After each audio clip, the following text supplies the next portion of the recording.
샬롬. 자, 오늘은 13장으로 가겠습니다. 가기 전에 저번 시간인 12장에서 아브라함과 하나님께서 맺은 약속이 있었잖아요.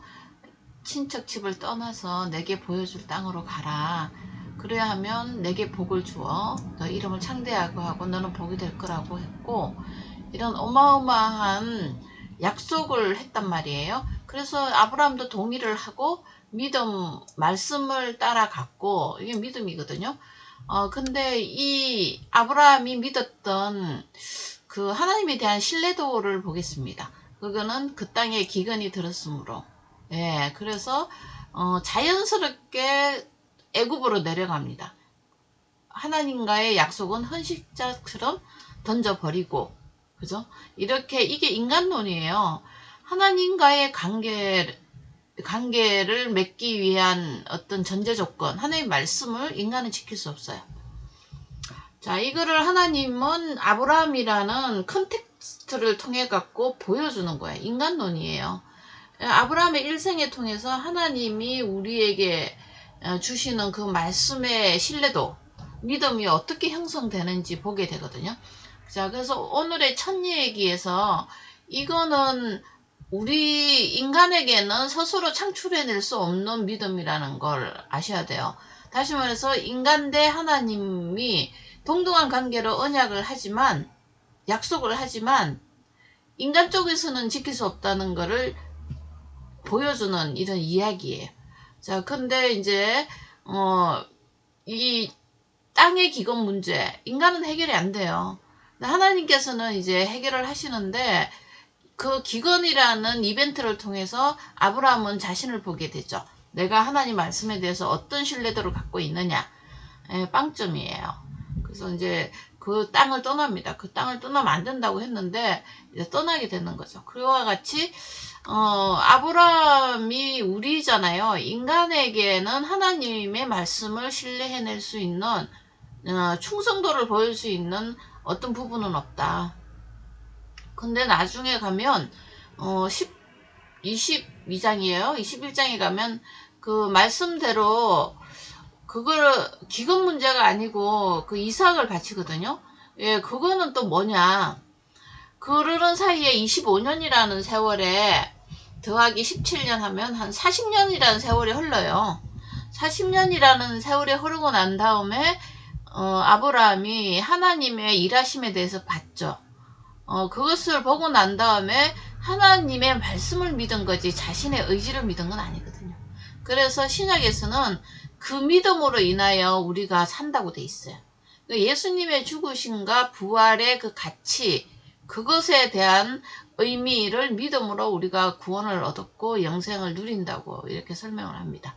자, 그래서 남방으로 갔다가 그 다음 이야기가 궁금하시죠? 종과 재물이 많았어요. 아내와 모든 소유와 롯과 함께 이제 올라왔어요. 네겝으로. 이게 광야거든요. 애굽과 베델이라는 곳으로, 그 사이에 있는 광야예요. 지금 목적지는 하나님과 언약하시던 그곳으로, 말씀이 있던 그곳으로 와야 되거든요. 자, 그래서 가축 은금이 풍부했죠. 자, 이거는 어디서 나온 거냐면 자기 살아 팔아서 얻은 부예요. 하나님의 개입으로 얻은 부죠. 자, 이것 때문에 이제 이 가정에 어떤 문제들이 생기는지 볼게요. 자, 그래서 베델에 이르렀어요. 그가 처음으로 쌓은 곳, 제단 쌓은 곳, 예배 드린 곳, 그곳에서 말씀을 들었던 곳에서 여호와의 이름을 불렀더라. 이렇게 되는 거죠. 우리는 어디냐면 예수 그리스도의 십자가예요. 그 말씀을 들었잖아요. 그곳에서 우리의 믿음을 쌓아야 되는 곳이에요. 감사죠. 구원의 기쁨, 구원의 감사, 그 예배를 드리는 거예요. 자, 아브라함의 일행 롯도 양과 소와 장막이 있었으므로 어느 정도 세월이 지났겠죠. 자, 그래서 그들이 이제 동거하기에 넉넉하지 못했으니 그들의 소유가 너무 많기 때문이다. 그래서 이제 결국은 싸움이 일어나죠. 다투고. 그래서 결국은 어떻게 해결하기로 하냐면 아브라함이 문제를 이제 해결을 안을 내요. 네가 먼저 온 땅에 이 땅에서 선택해서 가라. 내가 자하면 나는 우하고 네가 우하면 난 좌하겠다. 이게 굉장히 여유로운 거예요. 원래는 나는 여기 떠나면 죽잖아요. 안 된다고 너는 저리 가라고 이렇게 해야 되는데 이런 행동은 또 어디서 나올까요? 아브라함이 만약에 롯이 절대 그럴 일은 없겠지만 가나안 땅에 거하겠다면 어떡할 거예요? 이 주위에 있겠다고 하면 예, 그러면 우하겠다고 했으니까 애굽으로 가든지 다른 데로 가야 되는 거잖아요. 그리 할지라도 아브라함은 알았어요. 다시 나를 이쪽으로 베델로 데리고 오실 거라는 거를. 왜냐면 한 번 경험했거든요. 그 기근 때문에 저기로 내려갔었잖아요. 애굽으로 내려갔는데 이런 이벤트를 일으켜갖고 다시 이 말씀이 있는 곳으로 나를 불러오시는 그 하나님. 조금 이렇게 배짱이 생긴 거죠. 자, 그 다음에 그렇기 때문에 이렇게 먼저 하나님을 믿는 그 뒷배가 있기 때문에 이렇게 배짱을 내는 거죠. 이게 믿음이에요. 그래서 아브라함의 좀 변화를 볼 수 있어요.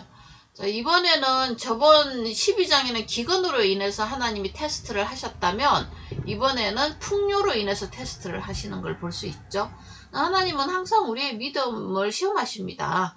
진짜 네가 이런 환경에서도 내 말을 잊지 않고 간직해? 이거죠. 그러면은 이제 어떤 사람이 간직할까요? 자기가 죄인이었고 죽을 수밖에 없지만 하나님의 십자가 우리 주님 보내셔가지고 나를 구원해 주셔 자녀 삼았던 그 관계가 끈끈할수록 그죠 강건할수록 우리가 그거 눈에 보이는 물질에 따라서 이리저리 삶을 옮기지 않겠죠. 가치관이 이제 문제가 되는 거죠. 그걸 믿음이라 그럽니다, 우리가. 자, 그래서 롯이 결정을 하는데, 뭐, 당연히 눈을 들어보니, 육신의 선택을 합니다. 육신의 가치관을 따라서. 그렇지만, 롯은 하나님을 믿는 삼촌하고 같이 살았지만, 하나님이 롯에게 이렇게 언약한 건 없어요. 당연히 어떻게 해야 될까요? 세상 사람들의 가치관을 따라갑니다. 교회를 열심히 다녀요, 지금 롯이. 그렇지만 하나님의 진리와 그 구원의 기쁨이었기 때문에 그냥 교회 사람하고 똑같이 산다는 거예요. 자, 그래서 여호와께서 소돔과 고모라를 멸하기 전인데 이 사람은 보기에 여호와의 동산 같고 애국 같아. 무지무지 아름답다는 뜻이죠. 자기 눈에. 그래서 약속이 없는 믿음이 없는 사람들은 세상의 그 풍요와 이런 것들로 이제 감탄을 하고 사는 거죠. 그러나 약속이 있는 사람들은 저것이 전부가 아니야. 이런 이제 경계를 갖고 사는 사람들이죠. 말씀이 있기 때문에. 그러니까 무슨 뭐 기근이 왔다고 가난하다고 너무 위축되지 않고 그리고 너무 풍요하다고 자만하지 않고 이런 균형의 사람 밸런스가 맞는 사람들이 있는 거죠. 자, 기근이 왔으면 어떻게 해요? 예, 좀 가난하게 살고 또 살다 보면 풍요가 올 때도 있잖아요. 그러면 나누어주고 살고 이제 이렇게 되는 선순환을 일으키면서 사는 사람들이죠. 그래서 이 하나님의 사람들은 세상 사람들하고 다릅니다. 이런 사람을 만들어내는 게 또 하나의 목적이고요. 이제 그런 사람이 되려면 뭐가 있어야 되죠? 내 마음에 그 지팡이를 하나님 말씀에다 콱 박아놓고 살아야 되는 사람이죠.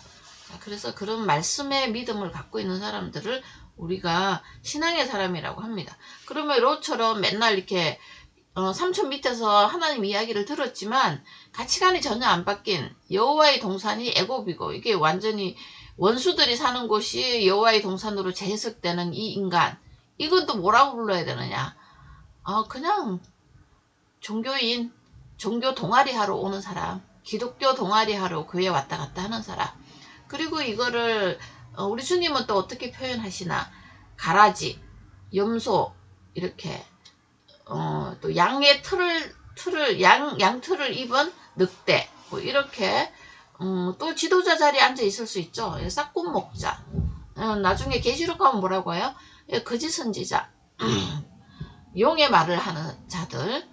이런 거죠. 그래서 이걸 이제 결국은 이런 사람들을 모아서 666이라는 단어를 붙입니다. 그래서 그거 붙여서 나중에 이제 일괄 처리하시죠. 이마에다 이렇게 666 써가지고. 사탄이 666을 써요. 자기들 졸개처럼. 근데 이제 하나님 입장에서는 어떤 놈을 죽일 건지 확실히 표가 난 거죠. 그거 같이 이렇게 이제 13장에서는 이 두 사람의 가치관을 이렇게 아주 좌우로 대조해서 보여주시죠. 그래서 이거를 이 챕터 안에서는 이제 이걸 보셔야 돼요. 왜 이렇게 롯의 인생과 아브라함의 인생이 출발은 같았지만 다른가? 예, 베델의 경험이 없는 사람하고 베델의 경험이 있는 사람은 다릅니다. 그래서 이거 세상 사람들이 성경 안 읽어요. 그러니까 세상 사람들한테 하는 이야기가 아니에요. 교회에 와서 똑같은 설교를 듣고 똑같은 성경을 들고 다녀요. 이거 이제 교회에 있는 사람들한테 하는 이야기예요. 그래서 항상 가르죠. 주님께서는 양은 우편에, 염소는 좌편에. 이런 거 좀 안 했으면 좋겠는데 우리 주님이 계속 이야기하세요. 신약에 우리 다 똑같은 형제 자매 하면 좋잖아요. 근데 이게 안 되는 모양이에요. 그래서 뭐 나도 마찬가지죠. 율법에서 태어난 나, 율법의 가치관에서 태어난 나와 다시 거듭나야 생명을 얻을 수 있다는 나. 이 두 가지가 내 몸에 있잖아요. 그래서 사도 바울은 자기 통찰을 이렇게 하죠. 사망의 몸에서 누가 나를 건져내랴. 오라 나는 공고한 자로다. 감사리로다. 우리 주 예수 그리스도의 성령의 생명의 성령께서 나를 구원하신다고. 예, 그거예요. 성령이 이제 오셔가지고 우리 대신에 죽은 십자가에 예수님을 가르쳐 주기 때문에 그러죠. 십자가 예수님을 믿음으로 우리가 거듭날 수 있다는 거, 말씀을 믿음으로 거듭날 수 있다는 것을 가르쳐 주는 거예요. 자, 그래서 오늘 뭐 여기 롯이 선택하는 그 여호와의 동산과 그 다음에 애국 같은 그 소돔의 그 땅이 나중에 어떻게 되냐면 여기 나오잖아요. 여호와 앞에서 가장 큰 죄인이더라. 그래가지고 결국은 이제 유황불이 내려와가지고 다 태워버리는 그런 심판을 받게 되죠. 그거는 국지전이죠. 소돔이라는 지역에. 근데 나중에 계시록에 가보면 전 우주가 그렇게 태워집니다. 불못으로 들어가는 거죠. 그런 하나님의 심판이 앞에 있다는 것을 우리가 알고 계셔야 돼요. 자, 그러면은 이 심판의 경고를 아는 사람은 하나님 말씀에 대한 태도가 다르겠죠. 경고의 대상을 모르는 사람들은 자기가 신이잖아요. 그러니까 자신의 길을 가는 거죠. 자기의 성을 쌓는 거죠. 가인의 길을 계속 가고 있는 사람이 됩니다. 자, 그래서 이 13장 안에서도 아벨의 길을 가는 아브라함이 있고 또 가인의 길을 가는 우리 롯이 있어요. 이런 구분들을 좀 하시면은 성경 보시기에 좀 편하시겠죠. 자, 그리고 이제 근데 뭐 나는 아브라함이고 누구는 롯이다. 이렇게 보시면 안 돼요. 내가 롯이죠. 하나님을 모르고 내 인생이 왕이 돼서 살던 나를 롯을 하나님이 불쌍히 여겨서 아브라함으로 만들어가는 과정이 신앙 과정인데 누구는 롯이고 누구는 나는 아브라함이다. 뭐 이렇게 본다면은 성경은 안 보는 게 더 나아요. 왜냐하면 하나님께서 그것을 가리키는 책으로 성경을 준 것이 아니기 때문에 그렇습니다. 그래서 하나님은 말씀이 내 발등 위에 등이잖아요. 그러니까 나의 발길이 어디로 가는지 그거를 보여주시는 책이에요. 이 책이. 그래서 나의 가치관, 생각, 나의 야욕, 또 나의 계획 이런 것들, 나의 의심, 하나님에 대한 불신 이런 것들을 다 알게 해주는 책이에요. 그래서 우리가 이런 두 사람의 비교, 대조를 가지고 나의 위치가 지금 어디 와 있는지 이런 것들을 확인할 때만 이 책은 생명의 책이 되는 거죠. 그래서 소돔의 그 불화살을 안 맞으려면 어느 줄을 서야 되는지 분별력이 나오죠? 예, 성경은 그래서 유익한 겁니다. 자, 아직도 이 세상이 여호와의 동산 같고 애고 뭐 너무나 아름다워 보이면 조금 문제가 있습니다. 그래서 이제 이것을 갖고 기도해야 되겠죠. 주님의 말씀이 내 생명이 된다고 하는데 나는 왜 이렇게 아직도 이 세상에 그런 가치관이 아름답고 사랑스럽고 정말 몸서리치게 그립습니까? 예, 뭐 그렇게 기도해야 돼요. 원인을 또 알고 하나님이 또 응답을 들으셔야죠. 또 꿈에 나와서 가르쳐주고 그런 거 아니에요. 성경을 부지런히 읽으세요. 하나님이 어떤 분인지 우리에게 어떤 길을 제시하고 있는지 하나님을 사랑하게 되면 그 길로 가게 되고 하나님에 대해서 관심이 없으면 나의 길을 가게 되고 이제 이런 겁니다. 그런데 이제 결국은 계시록에 두 길로 나와 있죠. 하늘 길이 있고 땅 길이 있습니다. 땅 속에는 이제 불못이 있으니까 불못으로 가고 영원한 생명의 나라로 가고 그 성경은 정말 그 첨예하게 두 길을 갈라놓는 걸 계속 보게 돼요. 그래서 성경을 바라보면서 우리가 얻는 유익이 그거예요. 하늘나라 백성으로 내가 아이디어를 달았구나. 그렇지만 하늘나라의 온전한 그런 가치관으로 살지 못하는 나를 보게 되죠. 그럼에도 불구하고 나를 인도하시는 하나님도 보셔야 돼요. 그래야 내가 사랑의 하나님을 알게 되고 신앙이 좀 깊어지고 철이 드는 거겠죠.